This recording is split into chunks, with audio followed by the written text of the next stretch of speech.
Kisah seram kali ini ada seorang kisah zaman dulu lah, kisah zaman dulu. Ada seorang pakcik ni, orang panggil dia, nama dia Pakcik Mat. Pakcik Mat ni, dia ni naik basikal. Dia selalu naik basikal lah zaman dulu, kisah lama. Kisah lama naik basikal lah. Satu hari tu dia naik basikal pergi ke kampung saudara mara dia. Ada kenduri, dia pun pergi naik basikal. Jauh jugalah. Kampung yang dia tidak pernah pergi. Dia naik basikal pergi. Pergi tu makan kenduri daripada siang hari sampailah malam. Bila sampai malam, dia pun minta izin dengan keluarga dia lah dekat kampung yang dia tak pernah pergi ni. Dia nak balik lah. Dia naik basikal, dia kata nak balik. Jadi dia pun balik lah selepas main isyak apa semua, balik agak malam. Balik agak malam. Dan lalulah di kawasan-kawasan pokok getah, kawasan-kawasan laluan orang apa ni yang jalannya kecil ada pokok-pokok apa semualah yang agak ketakutan jugalah. Kalau kita lihat suasana perjalanannya tu naik basikal lah, dia naik basikal tu pergi agak jauh dah, dia pergi dah kira kata separuh dah. Nak sampai kampung dia lagi separuh, keluar pada kampung tersebut separuh, tapi suasana jalan tu kecil, naik basikal. Sebelum nak jumpa jalan yang besar, tiba-tiba ada seorang perempuan berjalan di tepi jalan. Perempuan cantik berjalan di tepi jalan. Jadi Pak Mat ni singgahlah, menyapa perempuan tersebut, bertanya, "Wahai saudari, nak pergi ke mana?" Dalam keadaan gelap-gelap samar, nampaklah cahaya bulan tu. Jadi boleh lihatlah wajah perempuan tu sangat cantik, wanita sangat cantik berjalan kaki di tepi jalan. Wanita tu kata dia nak balik rumah. Rumah dia tak berapa jauh lah, dekat depan sana. Kira-kira mungkin dalam setengah kilometer macam tu. Dia kata tak apalah, saya hantar naik basikal saya. Jadi wanita tu pun terima pelawaan Pak Mat tadi, naik basikal dia. Jadi wanita tu adalah sebenarnya hantu. Ya, hantu. Kalau zaman dulu hantu perempuan yang cantik, yang berbau wangi, kita panggil dia hantu pari. Dululah zaman dulu. Orang tua-tua dulu lah cerita pada ustaz, dia kata hantu pari. Hantu pari ni wanita, gambaran wanita cantik berbau wangi. Tu zaman dulu. Terkenal lah hantu pari ni. Dia suruh berhati-hatilah orang tua-tua kita dulu. Dia kata kalau pergi keluar malam tu, balik ke jumpa wanita tepi jalan ke di mana-mana, kalau wanita tu cantik berbau wangi, itu adalah hantu pari. Jadi wanita tu naik basikal Pak Mat. Naik basikal Pak Mat pun hantar. Dia suruh wanita tu tunjuklah kat mana.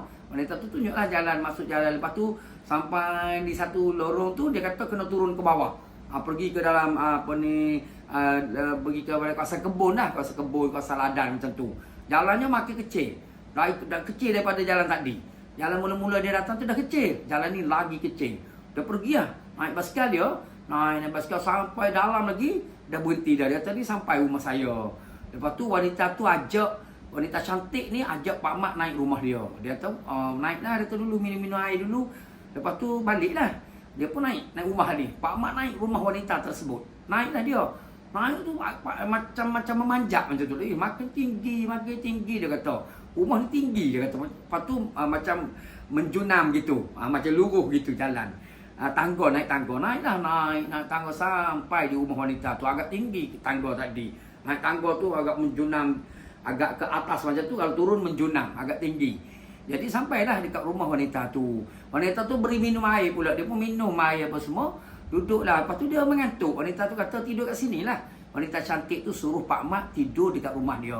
Pak Mat pun tidur. Tidur dekat rumah wanita tersebut. Tidurlah dia. Jadi selepas Pak Mat tidur tu, duduk tertidur, bangun pagi esok. Bangun-bangun tu Pak Mat pun terkejut. Bila bangun tu dia tidur atas buah kelapa. Tengok-tengok rupanya Pak Mat duduk atas pokok kelapa.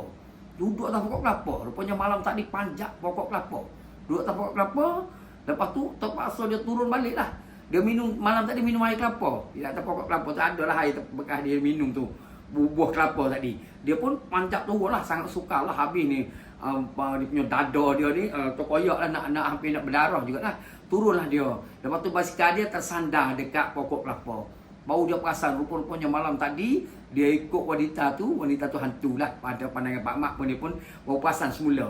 Dia kata aku pun turun daripada rumah saudara malam tadi pun terlupa baca doa. Pak Mat kata dia pun berjalan dengan perempuan tu, tertarik dan sebagainya, terlupa tentang mak ayah dia pernah cerita datuk nenek moyang dia tentang wujudnya hantu pari ni. Jadi Pak Mat pun dia kata lain kali nak baca doa dah. Lepas ni takut dia pun terus naik basikal lah balik rumah. Dengan keadaan lajulah kayuhnya basikannya. Takut dia. Jadi kata-kata orang tua-tua dahulu, hantu pari akan temui dengan kita dan dia baik, dia biasanya baik. Dia tidak buat jahat. Dia buat jahat. Dia seorang wanita yang cantik, gambarannya adalah hantu pari yang ditemui oleh Pak Ahmad. Jadi mudah-mudahan kita bertemu dengan apa saja di tepi jalan, kita baca doa dan memohon keampunan kepada Allah Subhanahu Wa Taala. Sekian, assalamualaikum.